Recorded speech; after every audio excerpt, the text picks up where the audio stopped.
여러분, 안녕하세요. 오늘 하루 즐겁게 보냈나요? 즐거웠던 생각하며 오늘 또 달콤한 꿈속 여행 떠나볼까요? 오늘 이야기는 그리스 로마 신화입니다. 그리스 로마 사람들은 굉장히 많은 이야기를 갖고 있어요. 이 세상과 인간, 신과 영웅들의 이야기가 끝없이 펼쳐지죠. 지금은 과학적으로 증명된 이야기도 그때 그리스 로마 사람들은 온갖 상상력을 동원해서 환상적인 이야기로 풀어나갔답니다. 그럼 이야기 들으며 행복한 꿈 꾸세요. 인간이 불을 갖게 되었다는 사실에 많이 화가 난 제우스는 프로메테우스를 벌하는 것만으로는 분이 풀리지 않았습니다. 궁리궁리하던 제우스는 마침내 인간을 골탕 먹일 방법을 생각해냈습니다. 제우스는 헤파이스토스를 불렀습니다. 여자 인간을 만들어라. 불과 대장간의 신인 헤파이스토스는 절름발이에다가 말할 수 없이 못생긴 신이었지만 손재주가 뛰어나 온갖 예술품과 신기한 물건을 만들었습니다. 헤파이스토스는 정성껏 여자를 만들었습니다. 제우스는 헤파이스토스가 만든 여자 인간을 보고 무척 마음에 들어했습니다. 좋아, 아주 훌륭해. 그러자 신들이 여자에게 갖가지 선물을 주었습니다. 아름다움의 여신인 아프로디테는 자기의 비길 만한 아름다움을 주었고, 음악의 신 아폴로는 음악을 연주하고 즐길 수 있는 능력을 주었습니다. 다른 신들도 질세라 아름다운 목소리와 말솜씨, 춤솜씨까지 많은 선물을 주었습니다. 마지막으로 제우스는 여자에게 호기심을 선물하고 판도라라는 이름을 지어주었죠. 판도라는 온갖 선물이라는 뜻이죠. 제우스는 빙긋이 웃으며 판도라를 에피메테우스에게 보냈습니다.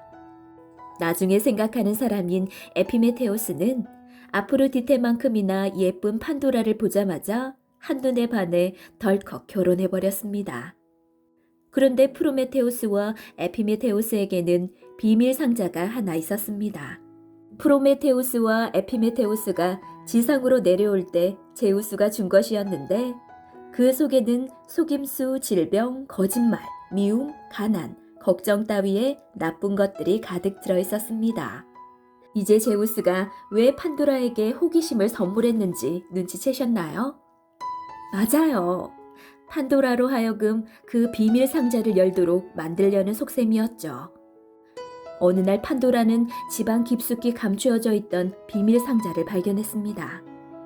에피메테우스가 결혼 첫날 절대 열어서는 안 된다고 했던 바로 그 상자였죠. 비밀 상자를 본 순간 제우스가 선물한 호기심이 판도라의 마음을 흔들어 놓았죠. 이게 남편이 얘기한 바로 그 상자인가 봐.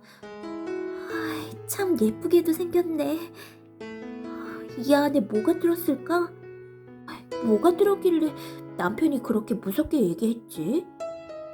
판도라는 궁금해하면서도 남편의 말을 떠올리며 그냥 돌아서려 했습니다. 그러나 발이 떨어지지 않았죠. 내가 왜 이러지? 하지만 너무 보고 싶은 걸. 아무리 비싼 보물이라도 한 번 본다고 닳겠어? 딱 한 번만 열어보고 바로 닫을 건데 뭐. 남편도 아마 모를 거야. 남편 에피메테우스의 약속보다 그 상자를 열고 싶은 호기심이 더 강했던 판도라는 상자를 열고야 말았습니다. 그러자 상자 속에 갇혀있던 속임수, 질병, 거짓말 등이 검은 연기와 함께 몰려나왔습니다. 판도라는 너무나 놀라고 두려워서 급히 상자를 닫았습니다. 그러나 이미 온갖 나쁜 것들이 세상 밖으로 빠르게 퍼져나간 뒤였죠. 느려 터진 희망만이 상자 안에 다시 갇히고 말았죠.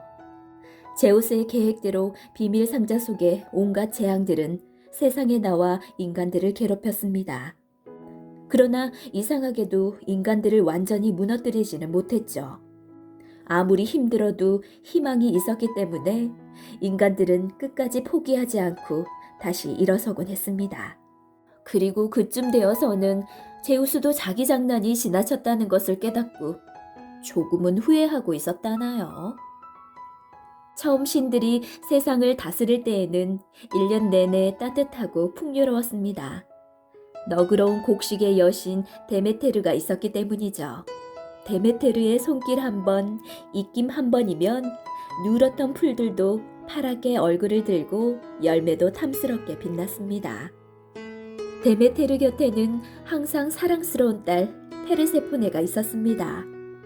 페르세포네는 꽃을 좋아하는 소녀였는데 꽃보다 더 아름다웠습니다. 페르세포네를 본 사람들과 신들은 모두 그녀의 아름다움을 칭찬했죠. 어떤 이는 아프로디테보다는 좀 못하다고 했고 또 어떤 이는 아프로디테보다도 훨씬 예쁘다고 말했죠. 그런 이야기를 들은 아프로디테는 몹시 불쾌했습니다. 자기만큼 아름다운 이는 없다고 믿었기 때문이죠. 아프로디테는 장난꾸러기 아들 에로스를 불렀습니다. 에로스는 사랑의 신으로 그의 금화살을 맞으면 처음 만나는 사람에게 사랑을 느끼게 된답니다. 아프로디테로부터 페르세포네에 대한 이야기를 들은 에로스의 눈이 반짝였습니다. 그렇지 않아도 장난칠 거리가 없어서 심심했거든요. 그때 하필이면 웬만하면 지하세계에서 나오는 법이 없던 저승의 신 하데스가 땅을 열고 지상으로 올라오는 게 보였습니다. 이거 정말 재밌겠는걸? 에로스는 침을 꼴깍 삼키고 늘 지니고 다니는 금화살의 시위를 당겼습니다. 핑! 하고 날아간 화살은 하데스의 가슴 한가운데 맞았고 차갑디 차가운 하데스의 가슴 속에는 묘한 울렁거림이 생겼죠. 그리고 그 순간 하데스의 눈에 소풍 나온 페르세포네의 아름다운 모습이 보였습니다. 여태까지 저승을 다스리는 일 외에는 다른 어떤 것에도 관심을 두지 않았던 하데스였지만 에로스의 금화살을 맞자 페르세포네와 결혼해야겠다는 생각으로 머릿속이 꽉 차버렸습니다. 저 아가씨와 꼭 결혼하고야 말 테다. 하데스는 저벅저벅 페르세포네에게로 다가갔습니다. 하데스가 지나간 자리에는 풀도 꽃도 나무도 두려움에 고개를 떨구었죠. 꽃을 따는데 정신이 팔려있던 페르세포네는 갑자기 생생하던 꽃들이 축 처지는 것을 보았습니다. 이상한 생각에 고개를 든 바로 그 순간에 하데스는 페르세포네를 번쩍 안아 옆구리에 끼웠습니다. 페르세포네가 비명을 지를 틈도 없이 땅이 쩍 갈라지더니 페르세포네는 하데스에게 안긴 채 저승세계로 사라져버리고 말았습니다. 땅 위에서 자라는 모든 것을 보살피고 다니던 데메테르는 어느 순간 사랑스러운 딸 페르세포네의 웃음소리가 들려오지 않는다는 것을 깨달았습니다. 불길한 생각이 든 데메테르는 페르세포네를 찾아보았죠. 그러나 어디에도 페르세포네는 보이지 않았습니다. 모두들 저승의 신 하데스가 두려워서 페르세포네의 소식을 알려주지 않았기 때문이죠. 깊은 숲, 강가, 골짜기, 넓은 들판, 그렇게 데메테르가 미친 듯 페르세포네를 찾아 헤매는 동안 대지를 전혀 돌보지 않았기 때문에 땅은 메마르고 곡식과 열매는 썩어서 땅에 뒹굴었습니다. 가축들도 사람들도 굶주림으로 지쳐갔습니다.